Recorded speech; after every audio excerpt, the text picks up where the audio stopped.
behind-the-scenes drama from Singin in the Rain we're just learning about. But before we start, please take a moment to give this video a like, subscribe, and hit the bell so you'll never miss these great stories. Patricia Ward Kelly had just about enough of the rumors surrounding her late husband, Gene Kelly. His iconic film, Singin' in the Rain, has been drenched in conspiracy, and Patricia wondered why people couldn't just watch a movie about romantic downpours without making waves. Well, in Hollywood, rumors are just about as popular as the actors who spark them, and in this case there were just too many myths about the on-set drama to ignore. To set the record straight, Patricia Ward Kelly is now speaking out about myth versus fact. Singin' in the Rain highlighted a crucial time in Hollywood, the transition from silent films to talkies. Gene Kelly and Debbie Reynolds stole the now iconic show, but the film's legend grew too big. Patricia Ward Kelly set the record straight on 9 rumors. For instance, viewers noticed Debbie's mouth doesn't seem like it always matches her words in the film, particularly while she's singing. Many speculated that she was lip-syncing, though Patricia pointed out the truth was a little more complicated. Debbie Reynolds, when she's dubbing for Gene Hagen, that's actually a woman named Betty Noyes singing, Patricia clarified. So Debbie Reynolds, when she's supposedly dubbing for somebody else, there's actually somebody else dubbing for Debbie Reynolds. Film fanatics loved pointing out that the rain in the movie was actually milk. Look at those big, visible splatters of rain coming down on the handsome movie star. Could it be that the entire cast was required to be lactose intolerant?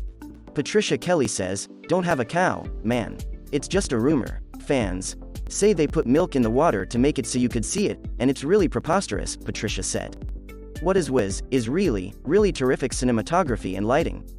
And Patricia despised the rumor that the tapping in the rain sound effect was created by background assistants sticking their feet in water and dancing.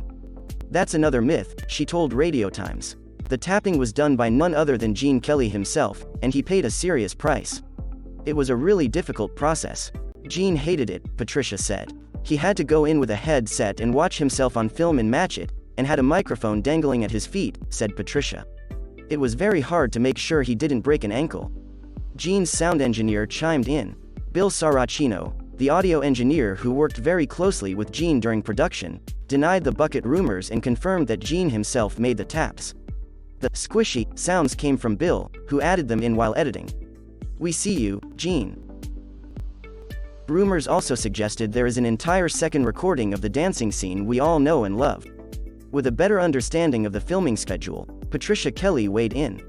The original Singin' in the Rain dancing scene simply took a long time to shoot because the crew kept running out of rainwater. They ended up bringing in bottles and gallons from home. To think, they could have just used some milk. Gene Kelly did indeed come down with an illness while filming. He was dealing with a harsh fever of 103F, 39.5 C, along with fatigue and cold symptoms. Patricia attributes it to his heavy workload. Ever the professional, Gene had his ways of coping. Gene took time off here and there while filming, which only made production last longer.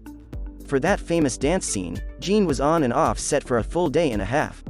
Thankfully, he felt better by the time filming was wrapped, albeit still burnt out.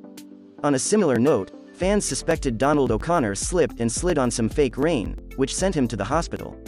"You'll read that he went to the hospital," Patricia Kelly said. "You'll read that he had to go to bed for days. It's not true," Patricia clarified. Donald never had an injury. But the flip he does off-set, he had sort of lost his confidence at that point. He had done it as a kid in the vaudeville acts, but they brought his brother back in to reconfirm his confidence. And according to Patricia, Sid Charisse was not supposed to be in Broadway Melody. The scene was originally to feature Donald O'Connor, but they needed someone, a real dancer, to be able to pull that off, Patricia said. And so they brought Sid Charisse in. Sid totally nailed it. All the more impressive, considering she'd recently had a baby, and this was her first jazz performance. And that slinky dress she wears? Apparently, Gene added slits to make it even shorter during certain moves. This was mostly to annoy censors. It worked. Patricia Kelly weighed in on Singin' in the Rain's raunchy dance scene, Broadway Melody. For decades, fans suggested certain segments had been censored for being sexual. It was, after all, an intimate tango. The gyrating bodies and mid-thigh skirts weren't making it past censors in some countries, including Spain. They figured it out, Patricia Kelly said. It's lovemaking, and in the most beautiful way. Isn't that amazing? But as beautiful as it was, Sid's dancing still couldn't be appreciated by foreign audiences. Those other countries had to wait decades for censorship restrictions to lift, so they could appreciate her dancing in its full form. It was just one of several setbacks Sid would experience in her career. Over a lifetime career of acting and dancing, Sid Charisse had many accomplishments, and in 2000 was even awarded the dance industry's coveted Enginsky Award by Princess Caroline of Monaco for her storied achievements. A half-century before that, though, Charisse's life looked much different. Despite her incredible success at dancing, her love for it had come from a dark place. Throughout the first several years of her childhood, Charisse had been stricken with a disease that terrified the world, polio. To help her recuperate, and ensure that she didn't suffer from long-term muscle damage, her parents enrolled her in dance school at age 6. Slowly, the lessons became less about exercise for Charisse and more about expressing herself. By age 12, she had gotten so skillful at the craft that she was studying ballet in Los Angeles with famed dancers and choreographers Bronislava Nijinsky and Adolf Bohm. She danced in her first ballet company, the Ballet Russe de Monte Carlo, at 14. When Charisse began to be commercially successful, she was almost too shy for Hollywood star standards, and had to adjust to fame. Gene Kelly remembers having to coax her to show off more. It was show business, after all. In 1952, MGM paid to have one of their most valuable assets insured, Charisse's legs. They were so famous that the insurance policy was worth $5 million, or around $49 million nowadays, and were dubbed world's most valuable legs by the Guinness Book in 2001. Charisse's acting career was a total accident. She never considered working in the movies until her former Ballet Russe partner, David Lichine, was cast in Something to Shout About. He needed a partner for his dance scene, and asked for Charisse.